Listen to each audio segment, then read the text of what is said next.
Raja Jackson Jr. incident. Let's start in California, where chaos broke out during a live wrestling event. And it wasn't part of the script. Raja Jackson, son of UFC legend Quinton "Rampage" Jackson, shocked the independent wrestling world at a Knox Pro event by violently slamming wrestler Stuart "Psycho" Stu Smith in what began as a planned spot, but quickly turned brutal. Captured live on Kick, viewers saw Raja hoist Psycho Stu into the air, slam him hard to the mat and then unleash more than 20 punches to his head. While he lay seemingly unconscious, wrestlers swarmed in to break it up, but not before serious damage was done. Smith was rushed to the hospital with serious injuries, and while this was supposed to be staged, it spiraled into what wrestling insiders call a work gone wrong, fake fight that suddenly became very real. Now,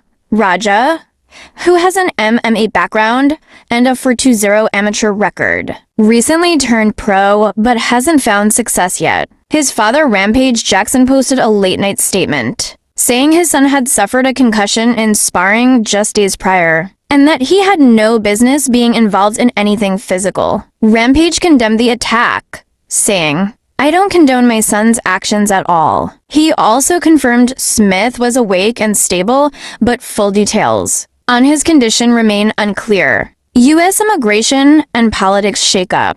Now shifting gears to Washington, where the Trump administration's immigration crackdown is already having major consequences. According to a new Pew Research report, the immigrant population in the U.S. has dropped by more than 1 million people, from 53.3 million in January to 51.9 million by June 2025. That's a historic reversal. Trump's second term has seen 181 executive actions on immigration, targeting everything from asylum restrictions to mass deportations. Some of these changes trace back to Biden era limits on asylum in 2024, but Trump has now doubled down on hardline policies. In one high-profile case, Kilmer Abrego Garcia, a man accused but not convicted of gang ties, is facing deportation to Uganda, despite originally being offered Costa Rica. He and his family strongly deny all allegations.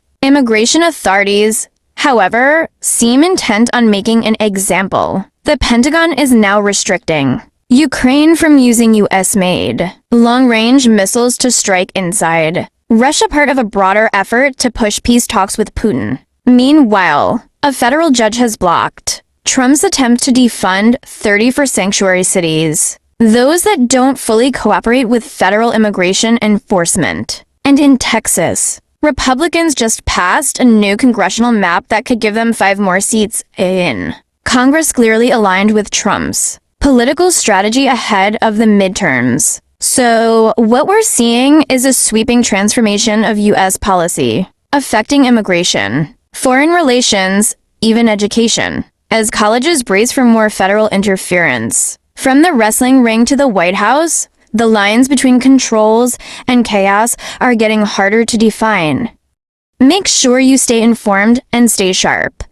Hit the like button, subscribe, and let me know in the comments. Until next one, this is Global Pulse TV. I'm Emily, signing off.